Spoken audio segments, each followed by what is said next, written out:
Welcome to iPad 101 or iPad Basics. We have a few different types of devices in the district, but if we take a look, most of the iPads have some of the same features.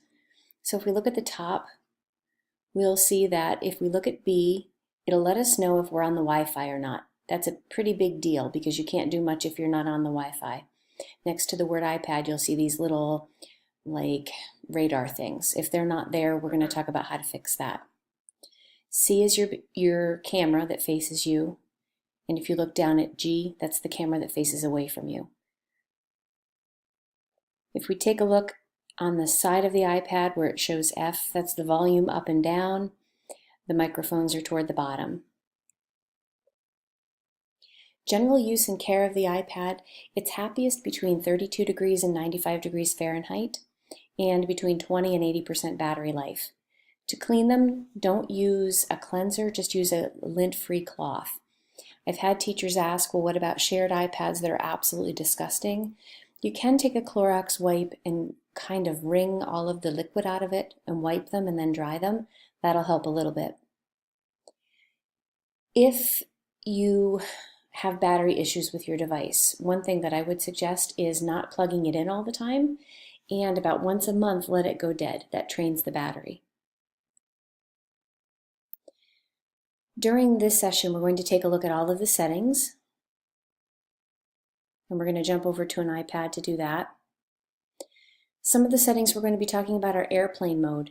If you want to turn off all Wi-Fi and notifications on your device, this is what you want to do. So we're going to talk about that. We're going to look at how to connect to Wi-Fi,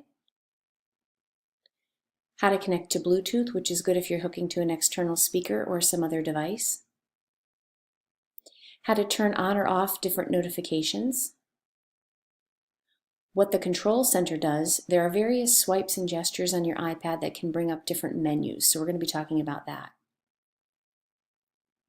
The Do Not Disturb mode is especially good for your device if you're teaching and you don't want to be bothered. It's much like the airplane mode without turning off the Wi-Fi. We'll look through the general settings to customize it for you. We will take a look at where to do software updates. It's pretty important to keep your software up to date. They're usually bug fixes and things that make your iPad work more efficiently. We're going to talk about how to search your iPad for various apps. Handoff is something that we're not going to spend much time on, but just know that it's available. If you have multiple Apple devices, you can enable it so that if I'm working on my iPad on a keynote presentation, I can pick it up on my Mac, so you can do the same presentation and work among devices. Think of it like Google Apps for education, but Apple has it too among devices. There are some accessibility features that make this iPad very user-friendly for kids with special needs. We'll talk about those. We're going to talk about how to store stuff on your iPad and iCloud usage, and just some general display settings. Wallpaper is always fun. We'll throw that in there too.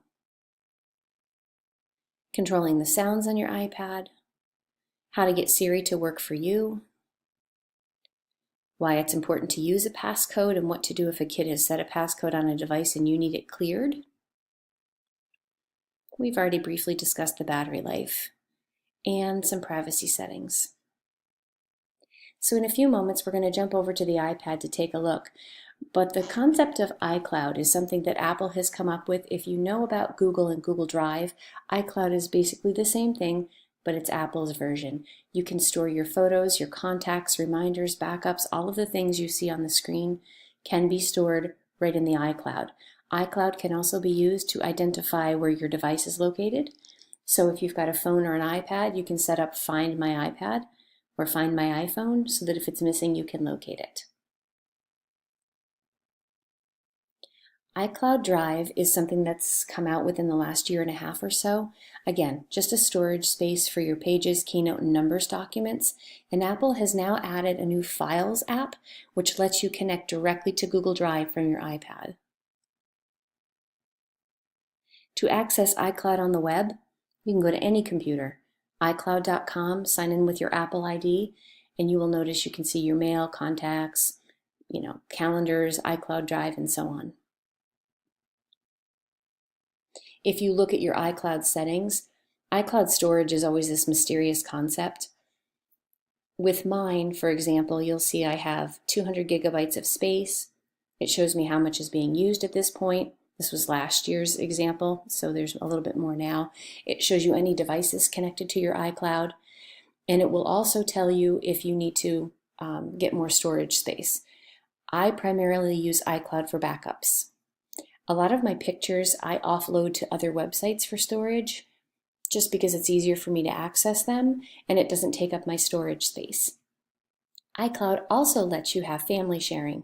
So you'll see on mine that I set up my iCloud account with my own Apple ID. My husband has his own Apple ID. My son has his own Apple ID. The problem with having one Apple ID for multiple family members is sometimes messages can cross, things can get a little chaotic.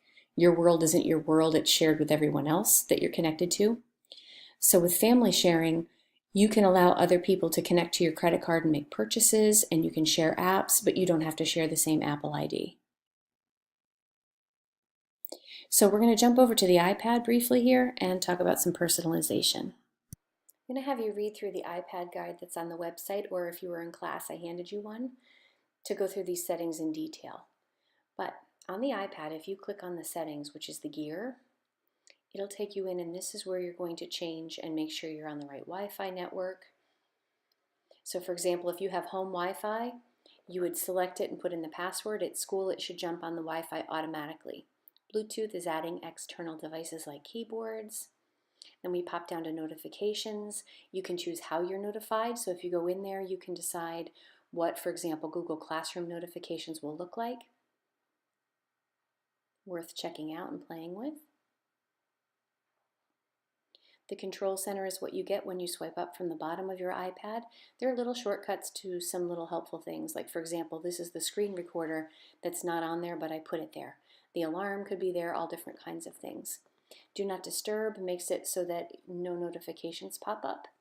And in the general settings, there's lots of different things to look at, but make sure your software is up to date.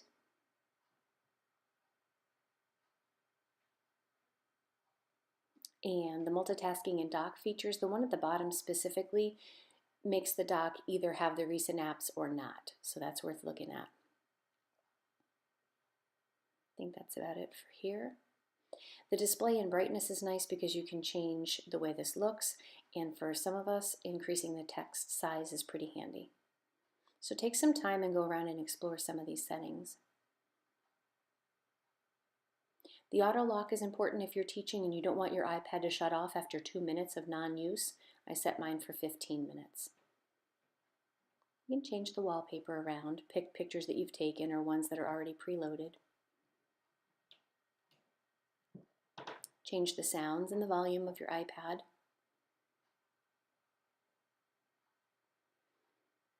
If you activate Hey Siri, you can train your iPad to listen for you to say that phrase, and you can search for different things and activate Siri. It's important to use a passcode, by the way, just to keep your device protected. Battery percentage basically shows you last time your iPad was shut off, not too important. Privacy settings are location services I tend to leave on, but not on the student iPads, and then I go through the specific apps to see what's using my location and what isn't. Not everything needs a location all the time. The iTunes and App Store, you have to have an Apple ID in there to be able to get apps. Under accounts and passwords, this is where you would go to add other apps, add other accounts. So you would add your other email addresses if you chose to. So take some time and go through the settings, read through the manual, and look through the Apple manual. And I'm available to help you with any of this stuff before the next class or before any class. There are different gestures you can do. If you swipe up from the very bottom of your iPad, you get the control center, which has shortcuts to volume and orientation lock, which is the lock with the circle arrow. That makes it so that when you switch your iPad around, it doesn't make you dizzy. Swiping from the middle of any screen, not on an app, gives you the search so you can search your iPad. Swiping from the left over gives you widgets or little gadgets. These are just shortcuts to calendar or whatever you want it to be, and at the bottom you can edit and add more. Android users are already used to this kind of thing, but this is fairly new to the iPad.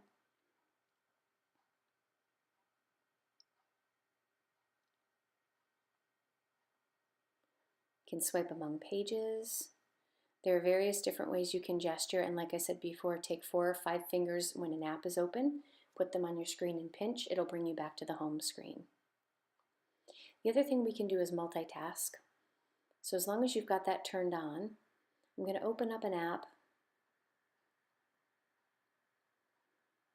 like Safari, for example.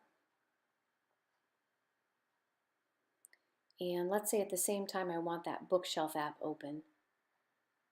I go down to tap where my dock is, bring bookshelf up and drag it, drop it.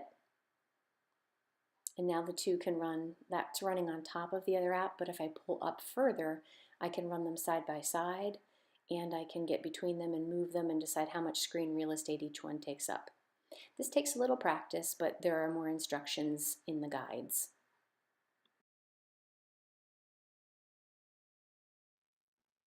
There are some built-in apps for the iPad that are extremely helpful. We're going to take a look at some of those or talk about them. The camera app is nice because you have the ability to take still pictures, you have the ability to record video. There are some new built-in effects depending on your iPad that allow you to do portrait mode, which focuses more on the subject and kind of blurs out the background. There are lots of different edit features available. So if you've really never taken a look at the camera, you might want to do so. The camera in the newer ones in iOS 11 have the ability to scan QR codes. Those are those bar-like codes that we find all over the place in stores. They're barcodes, but they hold more information than just a barcode. They could be everything from a website to a text message to anything. So the camera's pretty helpful. I mean, just think about being able to take a quick picture of something and have it a digital copy of something really quickly, or something as simple as, I forget my shopping lists, snap a picture of them before you go. You can pull them into the Notes app and it acts more like a scanner now too. The photos are nice because they allow you to store everything that you've taken. The one thing that can get confusing is after you take pictures, go into the Photos app in order to see them. The clock is nice. So if we search for the clock and pull it up, you can do a stopwatch, and you can do a timer, and you can set multiple alarms for yourself. Those are always pretty helpful in the classroom. Even as far as doing running records and CBAs, you could keep that beside you to keep track of time. The reminders are nice as well. If you're activating Siri, you can do something like say, hey Siri, remind me to... Oh, my Siri acted up on my iPad. You can have it set reminders for you. So, hey, set a timer for 2 minutes, or remind me at the end of the day or at 3 o'clock to dismiss bus 72. All kinds of helpful reminders there. The notes are nice because it gives you a space to just keep basic notes. If you use a Mac and you sign in with your Apple ID on the Mac and the iPad, and even the iPhone, all of these things can work together. So notes that I take on my phone show up on my iPad and they show up on my Mac. That's all personal preferences. Some people like to keep everything completely separate, and I respect that. It's an option though that you can sync across devices. The key is to have an Apple ID. The calendar app is pretty handy. You can use the Google stuff with it. So if you're a Google Calendar user, you don't have to use the Apple Calendar, but you can bring it in. So there's a spot in calendars where you can add a new calendar and you can add your Google Calendar. Pages is the built-in word processing app. I use Google Docs for a lot of things, but instead of going to Word, I usually go to Pages, just because you can manipulate pictures a little bit easier. There will be some tutorials on Pages. Keynote is much like Google Slides or PowerPoint, again, pretty user-friendly, and I'll have tutorials for you. Numbers is Apple's version of Excel. So the word at the top, if I say it, my iPad and my phone are going to go off. You can enable your device to be your assistant. You can enable it to listen for the words, hey, Siri.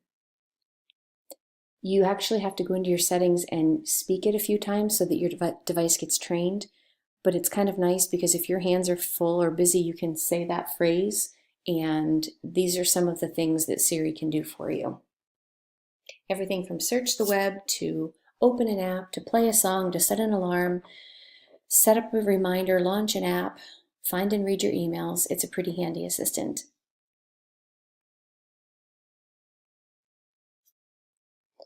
The assignment for this class is going to be to either explore on our website the handout that I have there, and if you were in class last night, I had a paper copy, and I can still give you paper copies, and to explore Apple's resources that I'll have on the website. The website will be a little bit different than the one you're looking at right now. In your journal, you are going to write down some things that you learned that you didn't already know. So you're going to have to spend some time going through some of the materials. I will have some other links for you. What I'm sharing with you now is just kind of an overview, but the other videos will have more information. So go through some of those resources. What are some things you learned that you didn't already know? Because I'll tell you, I learn new things every day just by accidentally stumbling across them on the iPad or reading what other people have written. Number 2, do you currently use the iPad in your professional life? And that could be for you personally, professionally, or in your classroom. And if so, how do you use it? If not, how could you use it? Just some thoughts. The third thing, if you're a classroom or itinerant teacher, develop a lesson plan for your students using the iPads. For this example, it's okay to say, I went to the App Store and I found this particular app that I think could really help my students with reading comprehension. Take time and explore the App Store on the iPad. Teacher iPads have app stores, student iPads do not. Student iPads have something called self-service mobile. If a teacher finds an app that he or she wants, they contact me. I do a little bit of research to make sure it's school appropriate, not that it ever isn't, and then we add it to our own self-service. So the kids go to self-service to download it from there. So explore some apps. This is a good time to do that. If you do not have access to an iPad, you can still look them up online. And feel free to reach out to me individually if you have questions about that, because I know not everyone watching this today has an iPad in front of them. I can also get an iPad in front of you so that you have time to do this assignment. Your lesson plan does not have to be big and grandiose, but it could be, so just see what you come up with there. No stress. Number 4, if you're not in a classroom working with students, develop a plan for using the iPad in your professional life. And I can honestly say for number 4, if you're still getting used to the concept of an iPad, you can do this instead. So you're doing either 3 or 4. I look forward to your responses.